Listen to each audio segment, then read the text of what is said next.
आदरणीय अध्यक्ष जी, हम हरियाणा को उच्चतर शिक्षा के लिए एक वैश्विक अध्ययन गंतव्य बनाना चाहते हैं। इस लक्ष्य को सामने रखते हुए मैंने वर्ष 2025-26 में राजकीय मॉडल संस्कृत विद्यालयों की तर्ज पर हर जिले में एक राजकीय महाविद्यालय को मॉडल संस्कृत महाविद्यालय के रूप में विकसित करने का प्रस्ताव किया है। इन आदर्श संस्कृत महाविद्यालयों में उत्कृष्ट शैक्षिक मानक, समर्पित शिक्षण सुविधाएं और विद्यार्थी कल्याण पर विशेष ध्यान दिया जाएगा। आदरणीय अध्यक्ष जी, उच्चतर शिक्षा की आत्मा अनुसंधान एवं शोध कार्य में बसती है। इस और अभी तक तुलनात्मक कम ध्यान दिया गया है। अतः मेरा हरियाणा के महाविद्यालयों और विश्वविद्यालयों में विद्यार्थियों एवं अध्यापकों द्वारा अनुसंधान को बढ़ावा देने के लिए 20 करोड़ रुपए के प्रारंभिक आवंटन से हरियाणा राज्य अनुसंधान कोष बनाए जाने का प्रस्ताव मैं रखता हूं।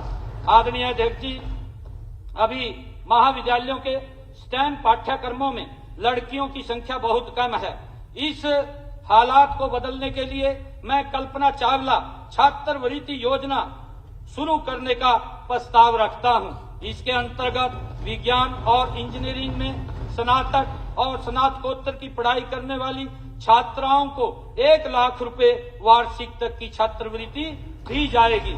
आदरणीय अध्यक्ष जी, हरियाणा सरकार के सभी राजकीय महाविद्यालयों में पहले से ही सभी लड़कियों के लिए स्नातक स्तर तक ट्यूशन फीस माफ है। मेरे ध्यान में लाया गया कि कुछ राजकीय महाविद्यालयों के प्रांगण में स्थित महाविद्यालयों में ऐसा नहीं है।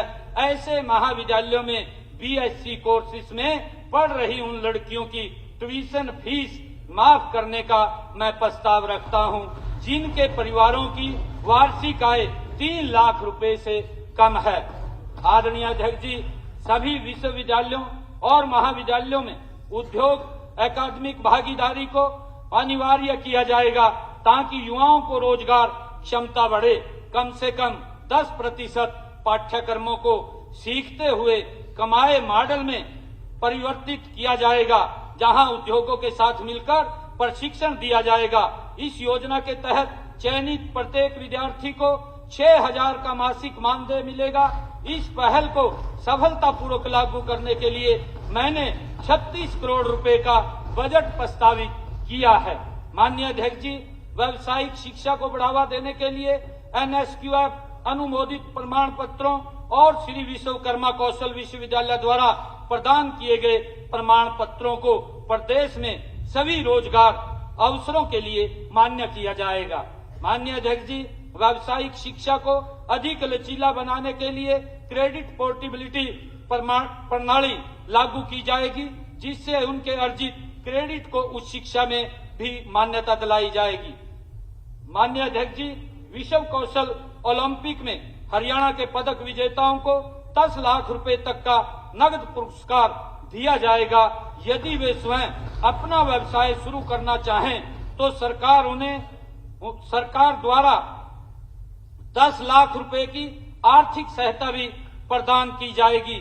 यदि वे उद्यमिता में रुचि नहीं रखते तो उन्हें हरियाणा के स्कूलों, ITI, पॉलिटेक्निक और कॉलेजों में कौशल प्रशिक्षक के रूप में रोजगार दिया जाएगा। राष्ट्रीय स्तर पर उत्कृष्ट प्रदर्शन करने वाले प्रतिभागियों को 5 लाख रुपए तक की सहायता दी जाएगी। मुख्यमंत्री कौशल पदक सम्मान विजेता नाम की इस नई पहल का उद्देश्य युवाओं को कौशल विकास के प्रति प्रेरित करना और राज्य में व्यावसायिक शिक्षा को बढ़ावा देना है।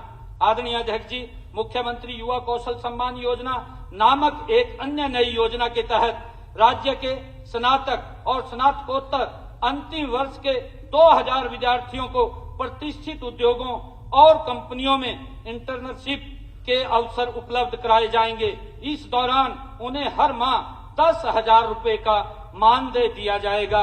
इस पहल से शैक्षणिक ज्ञान और व्यवहारिक कौशल के बीच का अंतर कम होगा और युवाओं को रोजगार के बेहतर अवसर मिल सकेंगे।